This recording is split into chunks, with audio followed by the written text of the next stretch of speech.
তারপরে আমার মনে আসলো যে আমি তো আম রাখছিলাম, খুব ভালো লাগে এরকমভাবে কামড়া খাইতে। গতকাল রাতে এবং দুপুরে খুব ঝড় তুফান হইছে, আর এই কারণে চারপাশটা ঠান্ডা ছিল। তা আমার খুব ঘুম আসছিল, আর খুবই ভালো একটা ঘুম দিছি। আর এদিকে আমি বারিন্দায় দেখতেছিলাম যে আর ঝড় তুফান হয় কিনা, তো এখানে হইতেছিল না।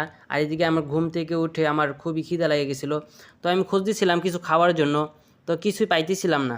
তারপরে আমার মনে আসলো যে আমি তো আম রাখছিলাম, তো এখানে যে আমি আমগুলা দেখবো যে আমগুলো আছে কিনা ওইখানে যেখানে রাখছিলাম।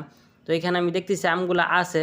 তো এখানে আমি যেহেতু রেখে দিছিলাম, তো এখানে আমগুলো দেখতেছি খুবই পাইকে গেছে, আর কালারগুলো খুব সুন্দর আসছে। তো এখানে আমি এখন ধুয়ে নিব আমগুলা, যাতে আমি আমগুলা ফ্রেশভাবে খাইতে পারি। তো এখানে যে আমগুলো আমি নিয়ে আসলাম, আর দেখতে খুবই ভালো লাগতেছিল। আর এখানে আমি কাইটা নিই নাই, কারণ কি আমার কাইটা খাওয়ার থেকে এটাই আমার খুব ভালো লাগে এরকমভাবে কামড়া খাইতে। আর এরকমভাবে টিপা খাইতে খুবই একটা, মানে ছোটো থাকতে একটা অভ্যাস, খুবই ভালো লাগে। আর কার কার এরকম